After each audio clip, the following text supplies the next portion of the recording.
కొన్నిసార్లు మన దృష్టి మళ్ళిస్తాడండి లూసి. మన దృష్టి మళ్ళిస్తాడు వాడు. ఫస్ట్ నుంచి దేవుని మీద ఆధారపడి అన్నీ సాధించుకుంటా ఉంటామా? కొద్ది కాలం గడిచిన తర్వాత అన్నీ పొందేసుకున్న తర్వాత ఆటోమేటిక్గా చిన్నగా దేవుని వైపు నుంచి మన సామర్థ్యం మీదకి దృష్టి మళ్ళిద్ది. మన తెలివితేటల మీదకి, మన పనితనం మీదకి, మన జ్ఞానం మీదకి, మన సామర్థ్యం మీదకి, మన ఐడియాలజీ మీదకి మన దృష్టి మళ్ళిద్ది. అదే దరిద్రం. ఓకే, అట్లా మళ్ళకూడదు. ప్రారంభంలో ఏ పాదాలు పట్టుకొని ప్రతిదీ పొందుకున్నావో ఊపిరి పోయేంత వరకు కూడా పాదాలు వదలకూడదు.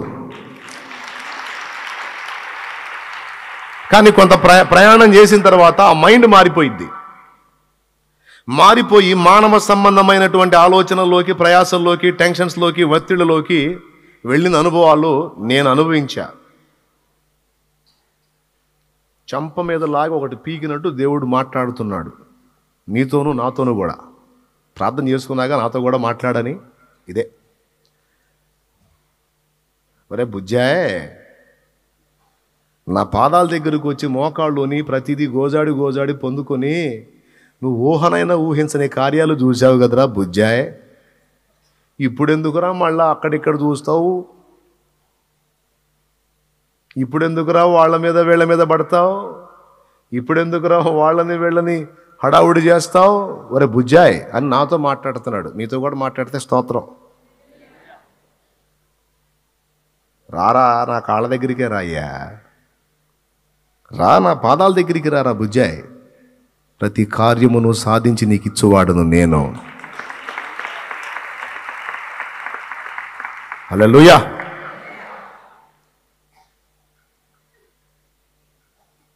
విత్తనం నాటుతాడు రైతు. ఫలం అతని చేతుల్లో ఉందా, నా చేతుల్లో ఉందా? ఒక తెగులు పంపిస్తే అబ్బాయి ఎన్ని ఎరువులు వేసినా బుసే, ఎన్ని మందులు కొట్టి పిచ్చికారీ చేసినా బుసే, ఏం చేతికి రాదు. అంటే వ్యవసాయదారుడు విత్తనం విత్తితే పంట చేతికి వచ్చేది దేవుని దయ. కష్టపడి చదివినవాడు ఒక అద్భుతమైన ఉద్యోగాన్ని సాధించాడంటే దేవుడు పెట్టిన భిక్ష. లేకపోతే గొప్ప చదువులు చదివిన వాళ్ళు చిత్తుకాయతాలు ఏరుకుంటున్న వాళ్ళు చాలామంది తెలుసు నాకు. పెద్ద చదువు చదివారు, పాత సంచి తీసుకొని రోడ్డెంబడి చిత్తుకాయతాలు ఏరుకుంటూ ఉన్నారు, కాగితాలు ఏరుతూ ఉన్నారు. ఎందుకు ఏరుతున్నారు కాగితాలు? మైండ్ ఎఫెక్ట్ అయిపోయి. కొంతమంది గొప్ప చదువులు చదివి కూడా నిష్ప్రయోజనం అయిపోయి ఏ ఫలము లేకుండా దుఃఖపడుతున్న వాళ్ళు ఉన్నారు. ప్రియులారా, వ్యవసాయదారుడైనా, ఉద్యోగస్తుడైనా, మానవ సంబంధమైన ప్రయత్నాల్లో ప్రయాణం చేసేవాళ్ళు చాలా వరకు ఎవరైనా ఏదైనా పొందారంటే దేవుని దయ, దేవుని దానం. ఇది భక్తి జీవిత ఆరంభంలో. నేను కొంచెం బ్లంట్గా మాట్లాడుతున్నాను, మీకేం ఇబ్బంది లేదు కదా. నేను క్లాసుగా నైస్ పీస్గా మాట్లాడితే పాపం పల్లెటూరు వాళ్ళకి అర్థం కాదు. అందుకని అందరికి అర్థమయ్యేటట్టు మాట్లాడుతున్నానే. స్తోత్రం చెప్పండి.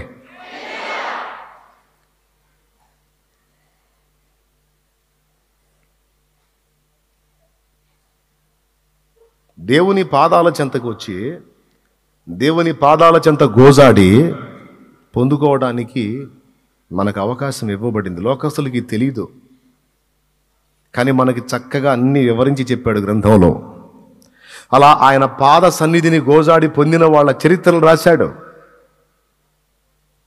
యుద్ధంలో జయం పొందారు, ఖడ్గధార తప్పించుకున్నారు, సింహాల నోళ్ళు మూశారు, మృతులను సజీవులుగా చూడగలిగారు. ఎన్ని పొందారు? ఎలాంటి కార్యాలు చూశారు? విశ్వాసమును బట్టి దేవుణ్ణి ఆశ్రయించి. ఎంత బుద్ధిహీనమైన తెలివండి మందే, ఎంత వెరితనం. మన దృష్టి మారిపోతుంది. ఆ ఫస్ట్ ఏ విధంగా అయితే ఆయన పాదాలు పట్టుకొని గోజాడుకొని ప్రతిదీ పొందుకొని సాధించుకొని అనుభవాలు పొంది సాక్ష్యాలు ఇచ్చామో ఆ మెట్టు దిగిపోయి మానవ సంబంధమైన ఆలోచన విధానంతో, ప్రయాసలతో, ప్రయత్నాలతో ఏదేదో పొందగోరి ఇప్పుడు చాలా వరకు వైఫల్యాలే పొందాం తప్ప విజయాలు కనపడలా. అందుకే అందరికీ ప్రేమతో హెచ్చరిక చేస్తున్నాను, నా ప్రియమైన దేవుని పిల్లలారా, కొద్దిగా గతకాలపు అనుభవాలను వెనక్కి తిరిగి చూడండి. దేవుని పాదాల చెంత నువ్వు గోజాడుకొని ఎలాంటి విజయాలు సాధించావో ఒకసారి గుర్తు చేసుకో. ఎందుకు ఈ మాట హెచ్చరించాల్సి వచ్చింది అంటే, రాను పేరుకి భక్తులే కానీ దేవుని శక్తిని అనుభవపూర్వకంగా రుచి చూడటం కోల్పోయేటువంటి వ్యక్తులుగా మారిపోతారు అనేది దేవుని వాక్యంలో ఇచ్చిన హెచ్చరిక. ఆ గతి మనకు రాకూడదు, ఆ పరిస్థితికి మనం దిగజారకూడదు. ఈరోజు మన ఆలోచన వ్యవస్థ మీద దెబ్బ పడుతుంది. దేవుణ్ణి ఆశ్రయిద్దాం, దేవుని పాదాల చెంత కనిపెడదాం, నిరీక్షిద్దాం, ఎదురు చూద్దాం, పొందుకుందాం అన్న మెట్టు కోల్పోయి, అయ్యా నిన్ను పక్కన పెట్టి ఏదేదో ఆలోచనలు చేసి స్కెచ్లు గీసి బోర్ల పడ్డాను, కరెక్ట్గా ఏదన్నా తెలివిగా ఏదన్నా అడుగు చేయాలన్నా కూడా నువ్వు ఇస్తేనే కదయ్యా ఐడియా, నువ్వు ఇస్తేనే కదయ్యా బయటపడే దారి, ఒక మెరుపు మెరిపించేది నువ్వే కదయ్యా. పాపం కొత్తగా సింహాసనం ఎక్కాడు యవనస్తుడు, అందరికీ ఒక చులకన భావం. తండ్రి అంటే జ్ఞానవంతుడు, ఈ చిన్నోడు ఒక ఆట ఆడుకోవచ్చులే అనుకున్నారు. అదేందో ఇద్దరు వచ్చారు ఒక బిడ్డను తీసుకొని, నా బిడ్డ అంటే నా బిడ్డ, ఏం కొట్లాడుతున్నారు. ఇద్దరు ఒకే విధంగా చెబుతున్నారు, ఒకే అడ్రస్ చెబుతున్నారు, ఒకే గది చెబుతున్నారు. నా బిడ్డ అని ఇద్దరు తల్లులు కొట్లాడుతున్నారు. ఏం చెప్పాలా? ఆధారాలేమో ఏమీ లేవు. ఇద్దరు బిడ్డ మీద ప్రేమ చూపిస్తున్నారు. పెద్ద పెద్ద సీనియర్స్ ఉన్నారు చుట్టూ, అందరికీ ఉత్కంఠగా ఉంది. పెద్ద క్లిష్టమైన సమస్య వచ్చింది. ఇప్పుడు ఈ సమస్యలో అసలు తల్లి ఎవరో ఎలా కనిపెడతాడు, బిడ్డని ఎలా ఇస్తాడు? పిల్లోడు కదా పిల్లోడు, పాపం పిల్లరాజుకు పెద్ద సమస్య వచ్చి పడింది. ఎట్ట తీరుస్తాడో ఆయనే ఇబ్బంది పడలా, కళ్ళు మూసుకున్నాడు. దేవా, నా తండ్రి అయిన దావీదు దేవా, నా ఎందుకు కనికరపడి ఆలోచన చెప్పు నాయన. అంతే, మెరుపు మెరిసింది. ఎవరక్కడ? చిత్తం ప్రభు. వెళ్ళి ఆ చిన్న బిడ్డని తీసుకున్నాడు. ఖడ్గం దుయ్యి అన్నాడు. ఇద్దరిలో కన్న తల్లి ఎందుకు మహారాజా అని అడిగింది. మీరేం చింతపడొద్దు, ఇద్దరు నా బిడ్డ అని కొట్లాడుతున్నారు కనుక 2 ముక్కలు చేసి చెరొక ముక్క ఇస్తాను, తీసుకెళ్ళండి అన్నాడు. అప్పుడు మహారాజా వద్దు ఆగు మహారాజా, ఆ బిడ్డను ఆమెకే ఇచ్చేయండి, పర్వాలేదు. ఎక్కడుంటేనే నా బిడ్డ చల్లగుంటే నాకు అంతే చాలు. పోనీ, కానీ మీరు అంటున్నారు నా బిడ్డను 2 ముక్కలు చేస్తానని, చచ్చిపోతాడు. అమ్మ వద్దు, కన్న తల్లికి పేగులు దొరక్కపోయినాయి. ఆ మాట అలానే రాస్తుంది. కన్న తల్లికి పేగులు తరుగుకొని పోయినదై దుఃఖపడి ఏడ్చి నా బిడ్డను ఏం చేయొద్దు, ఆమెకే ఇచ్చేసేయండి, నేను వెళ్ళిపోతాను, ఆమెకే ఇచ్చేసేయండి అని పాపం కన్న తల్లి బిడ్డను ఆమెకు అప్పచెప్పేసి 2 అడుగులు వేసింది. కనని తల్లి కఠినంగా నిలబడింది. అంతే, 2 ముక్కలు చేయాల్సిందే. అంటే ఆమె ఫీలింగ్ ఏం తెలుసా? నాకు దక్కని బిడ్డ ఆమెకు దక్కకూడదు. వెళ్తున్నామని ఆపండి, బిడ్డను ఆమెకి ఇవ్వండి, ఈ దుర్మార్గురాల్ని బంధించండి అన్నాడు.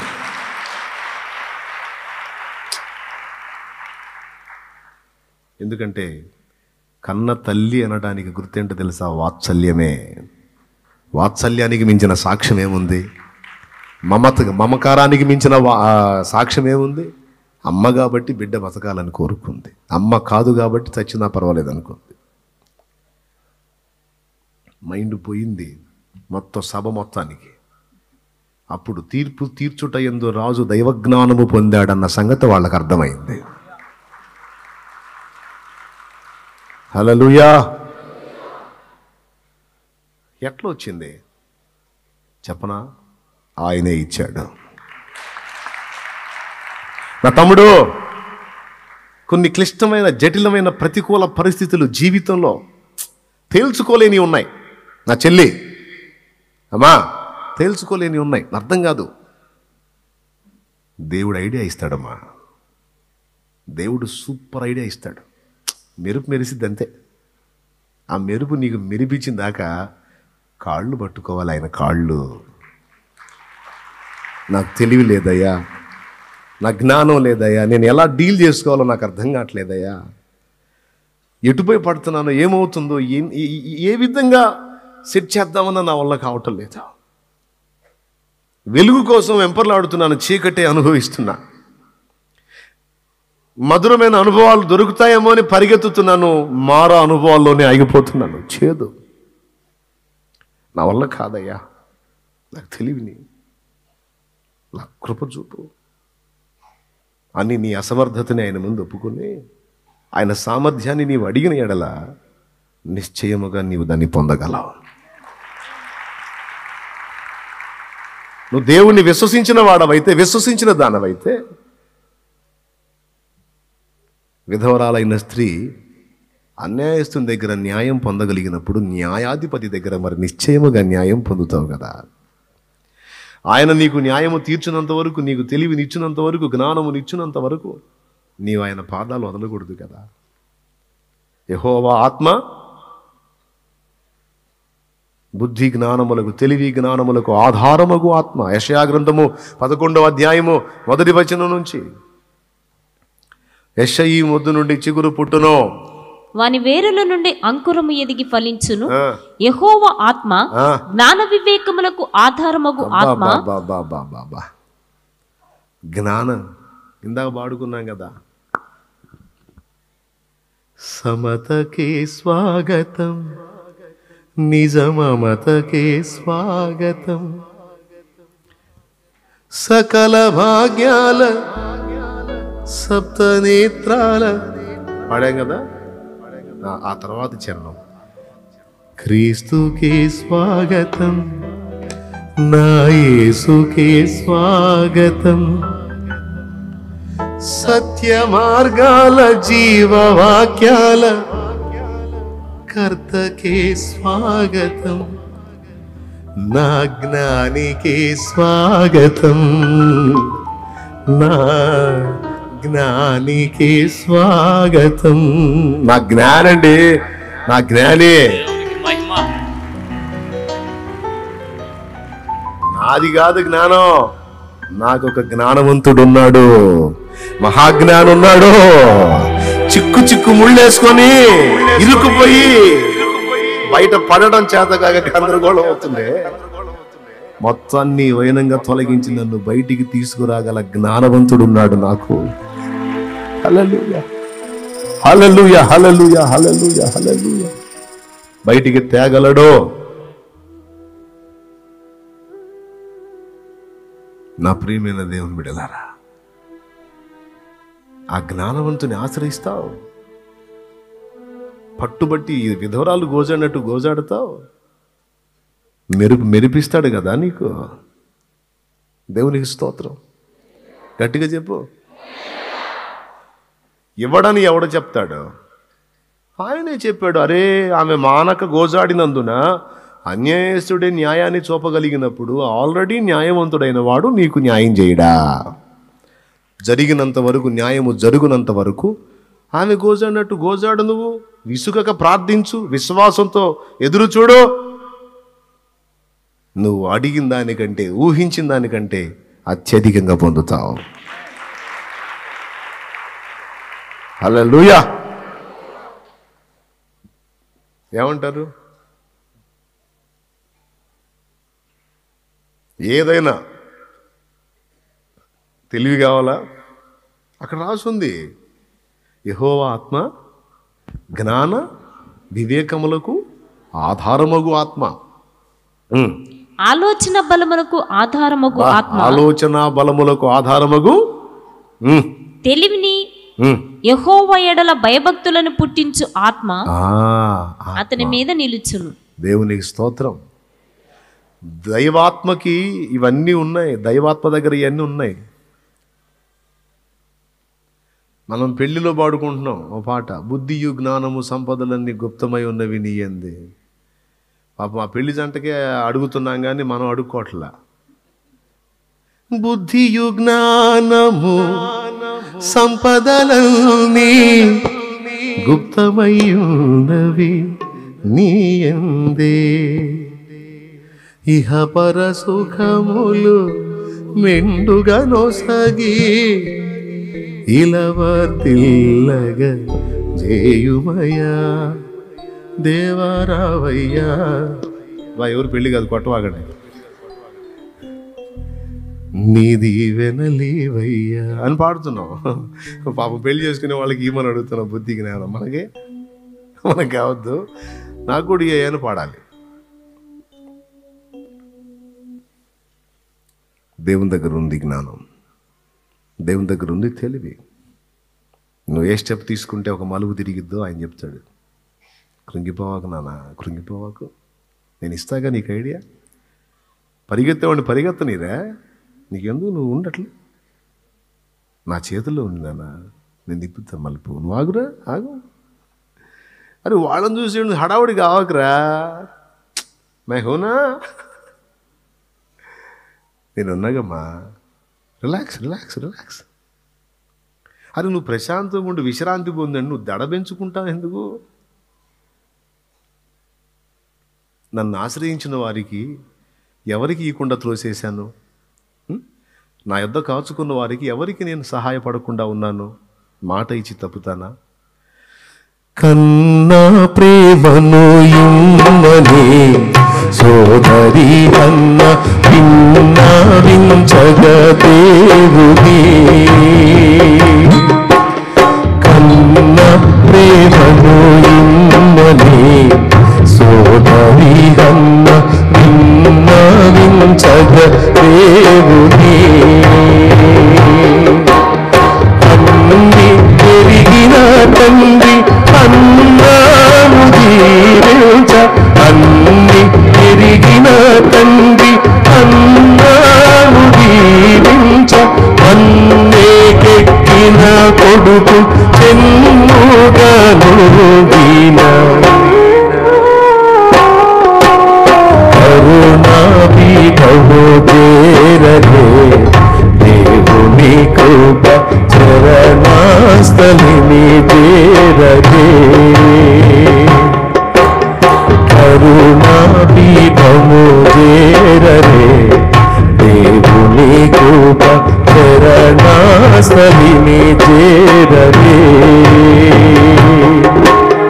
పరలోక జనకుని వరమును లభించు, పరలోక జనకుని వరమును లభించు, కరుణామౌ ప్రార్థనలో కరమును జోడించి, కరుణా పీఠము చేరలే దేవుని కృప చరణాస్థలిని చేరలే. దేవునికి మహిమ.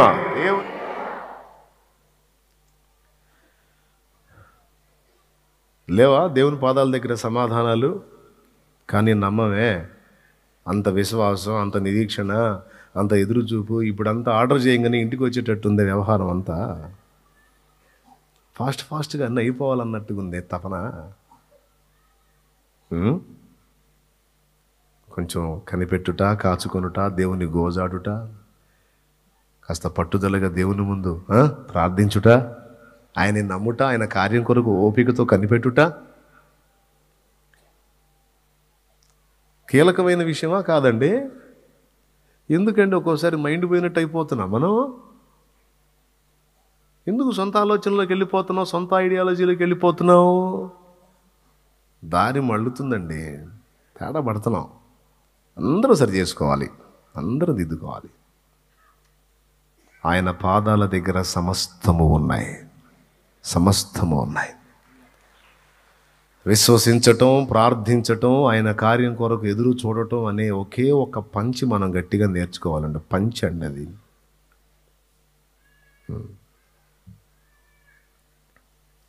జపాన్ దేశంలో ఒక స్టోరీ. జాన్ లీ అనేటువంటి ఒక వ్యక్తి ఉన్నాడంట, ఒక కుర్రాడు. వాడికి ఒక చెయ్యి లేదు, ఒక చెయ్యి ఉంది.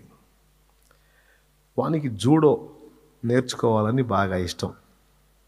కరాటే, కుంగ్ఫు, జూడో ఇవి ఉంటాయి కదా, ఆ జూడో నేర్చుకోవాలని ఆశ. ఇప్పుడు జూడో నేర్చుకొని ఒక చేతితో ఫైటింగ్కి పోతే అవతలోడు తంతాడుగా, రెండు చేతులు ఉన్నోడు ఒక చేతితో తంతాడుగా, తన్నడా? రెండు చేతులు ఉంటే ఒక చేతితో ప్రత్యర్థి చేతిని అడ్డగించవచ్చు, ఇంకో చేతితో పంచ్ ఇవ్వచ్చు. ఈ ఉన్నదే ఒక చెయ్యి. ఈ ఒక చేతోడు వెళ్ళి అవతల వాడి దెబ్బను అడ్డగించేది ఎక్కడా, కొట్టేది ఎక్కడా?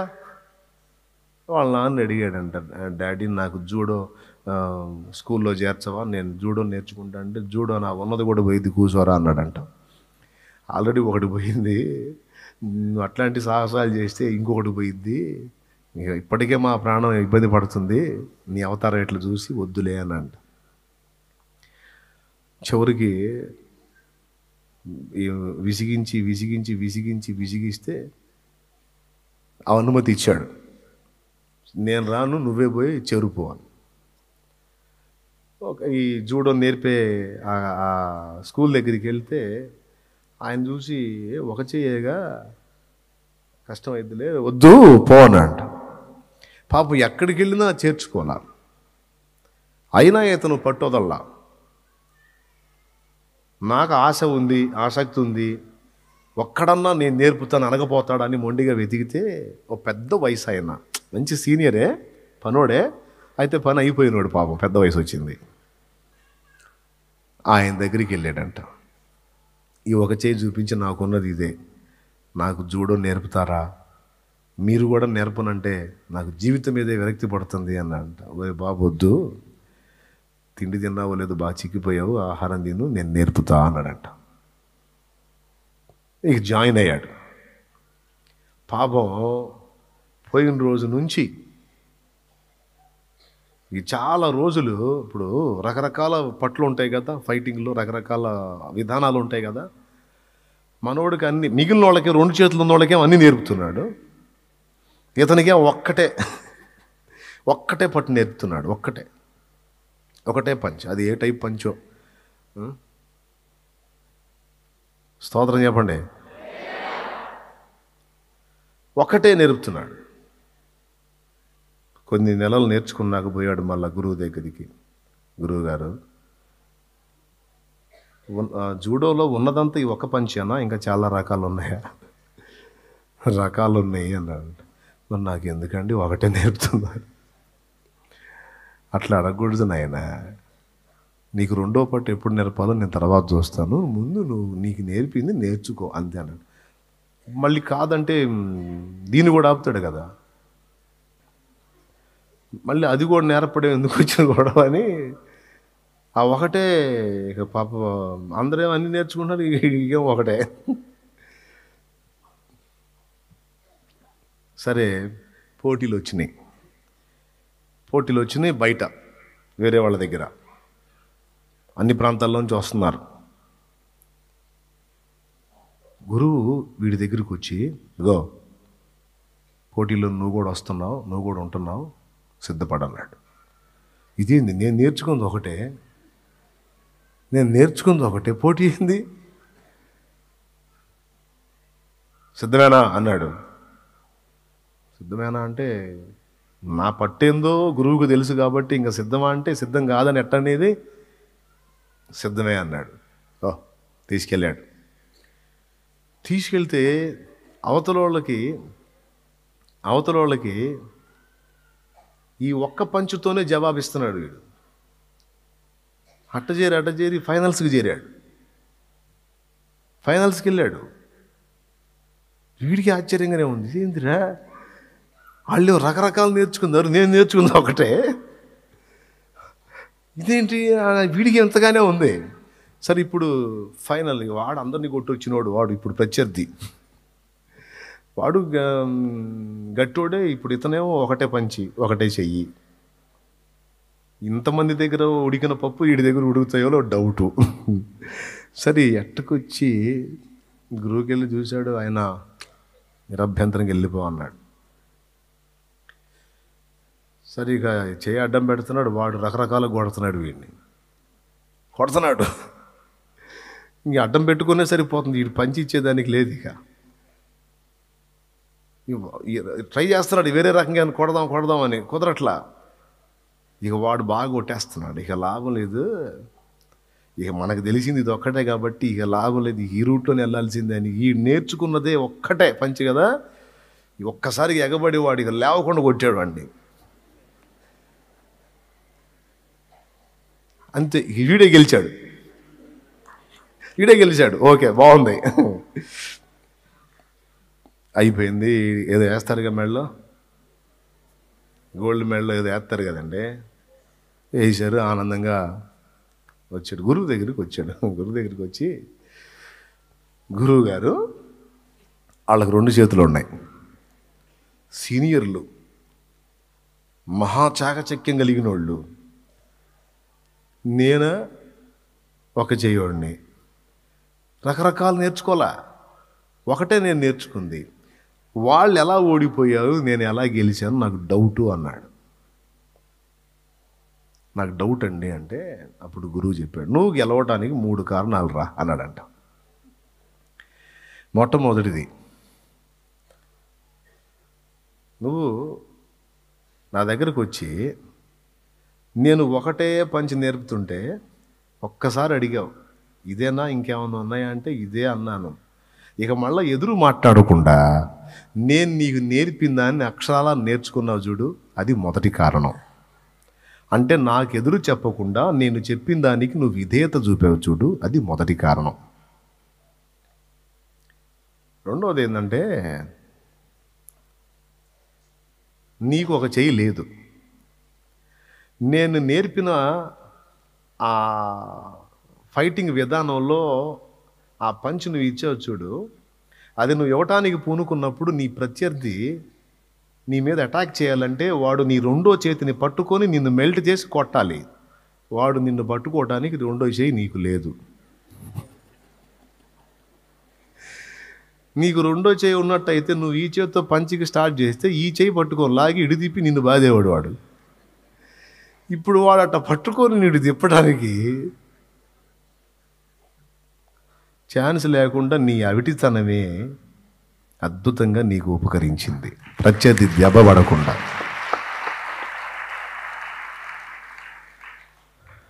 మూడవది, నన్ను నమ్మేవరా నువ్వు, నన్ను నమ్మి నేను తీసుకెళ్ళిన పరీక్షలో నీకు తెలిసిన ఆ ఒక్కింతతోనే నువ్వు ఫైట్ చేయడానికి ఇష్టపడ్డావు చూడు, నీ నమ్మకం కూడా గొప్పదేరా అన్నాడట. మొదటిది ఇదేనా ఇంకేమైనా ఉన్నాయంటే అదే, అంటే విధేయత చూపాడు. ఓకే. రెండోది వీని బలహీనత. ఇంకొకటి మూడోది చెప్పాడు, నన్ను నమ్మావు. ఇప్పుడు చెప్తున్నా విను. జూడోలో ఏది కీలకమైన పట్టుందో పంచుందో దాన్ని నేర్పా నీకు, ఏది కీలకమో దాన్ని నేర్పా. ఇక అది ఫైనల్ అన్నమాట, అది నేర్పాను నీకు. ఒక్కటైనా సరే శ్రేష్టమైన దాన్ని నేర్పారా, అనుకున్నట్టే సాధించావు నువ్వు అన్నాడట. ఇప్పుడు మనకు కూడా ఒకటే పంచ్. మన పంచ్ ఏంటో తెలుసా? కట్టుకునే పంచ కాదు, దేవుని పాదాల దగ్గర విశ్వాసంతో కనిపెట్టి గోజాడటమే సైతానుగాడికి మనం ఇచ్చే తిరుగులేని పంచ్ అన్నమాట. కన్ఫామ్, నీకు ఇంతకు మించిన పంచ్ లేదు. భక్తులందరూ నేర్చుకున్న పంచ్ అదే. భక్త సింగ్ గారికి భాష రాదు, ఆయన పంజాబీ, ఇంగ్లీష్ తెలుసు. కానీ ఈ భాష రాదు, కానీ దేవునితో మాట్లాడే భాష తెలుసు. దేవా, ఆంధ్రప్రదేశ్ వచ్చాను, అప్పుడు ఉమ్మడి తెలంగాణ ఆంధ్ర కలిసి ఉన్నాయి కదా. ఆయన సేవ చేసేటప్పుడు ఆంధ్రప్రదేశ్ వచ్చాను. ఇది తెలుగు, నేను పంజాబీ, నాకు ఇంగ్లీష్ వచ్చు. ఇక్కడ నేను ఆత్మలు ఎలా ప్రభావితం చేయగలుగుతాను నీ శక్తి లేకుండా? భాష రాని వాణ్ణి. దేవా, ఈ ప్రజలను దర్శించు, వీరి ఆత్మలను రక్షించు, వీరికి నా నుండి వెలువడేటువంటి వాక్ అర్థమయ్యేటట్టు చేయి, దాన్ని గ్రహించి వారు రక్షణ పొందేటట్టు చేయి. ఏం ప్రార్థన చేసుకున్నాడో, ఏం గోజాడాడో నాకు తెలియదు, కానీ గొప్ప విజయాన్ని సాధించాడు. లక్షలాది ఆత్మలను ప్రభావితం చేసిన ధన్య చరితుడయ్యాడు. భాష తెలియని ప్రాంతాల్లో విజయవంతమైన సేవ చేసిన ధన్య చరితుడు సహోదరుడు భక్త సింగ్. ఈయనతో తెలుగు భాషలో చెబితేనే సగం అటు సగం ఇటు ఉంది వ్యవహారం.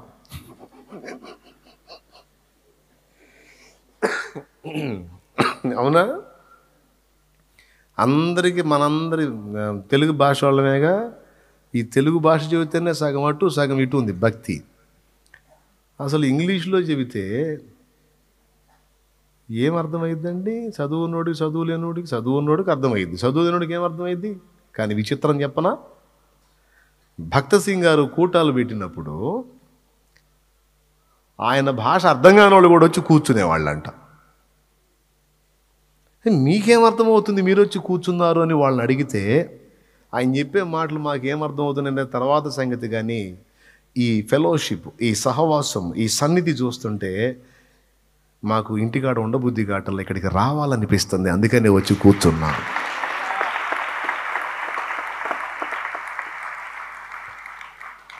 ఇది యథార్థం. ఎలా ఆ ఆకర్షణ? పరిశుద్ధాత్మ దేవుని ఆకర్షణ. అది పిలుస్తాడు ఈలగొట్టి, పరిగెత్తి వస్తారు ప్రజలు. భక్త సింగ్ గారు పాపం మీరు చర్చికి రండి అని చెప్పడానికి కూడా పాపం వాళ్ళ భాష తెలియదే, ఇంగ్లీష్లో చెప్పాలి. అలాంటి మహనీయుడు ఎలా సాధించాడు? ఒక్కటే, ఆయన నేర్చుకుంది ఒకటే పంచ్. ఏది చెప్పండి? స్టిల్ ఇచ్చి చెప్పండి. ఏంది ఇట్ట పెట్టారు? ఏంది ఇట్ట? ఆయన నేర్చుకుంది ఒకటే పంచ్. ఏ పంచ్ అది? దేవుని పాదాలను ఆశ్రయించి రాత్రంతా గోజాడటం. రాత్రంతా గోజాడటం. ప్రార్థన, ప్రార్థన, ప్రార్థన. అయ్యా, అయ్యా, అయ్యా. అమ్మా వింటున్నావా చెల్లి? మా అమ్మగారు అయిపోయింది, కూటం అయిపోయింది. అమ్మ మా అమ్మగారు అయిపోయింది, కూటం అయిపోయింది. ఈ ఒక్క మొక్కిందమ్మ, మీ మంచి కోసం ఎవ్వరు కూడా మిస్ అవ్వద్దమ్మా.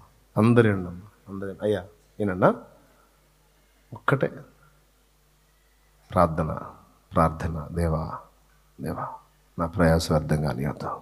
ఆత్మలను రక్షించు, ఆత్మలను ఇవ్వయ్యా, జీవితాలు వెలిగించయ్యా, బ్రతుకులను సరిదిద్దయ్యా. ఎంత గోజాడాడో, ఎన్ని నిద్రలేని రాత్రులు గడిపాడో, ఎన్ని కన్నీళ్లు విడిచాడో, మోకాళ్ళు ఎంత నల్లబారిందయ్యో. ఏం ఐడియాలు ఉపయోగించాడు, ఏం యుక్తులు ఉపయోగించాడు, ఏం కుయుక్తులు ఉపయోగించాడు, ఏం తెలివితేటలు ఉపయోగించాడు. జనాల్ని ఏమి మాయ చేశాడు? నిలబడ్డ వాళ్ళని పడనెట్టాడా? పో అని తోసేశాడా? నిలబడ్డోడిని పడేలా ఇంకొకటి చేయలే. ప్రార్థన చేశాడు, దేవుడు ఆత్మల్ని ఇచ్చాడు.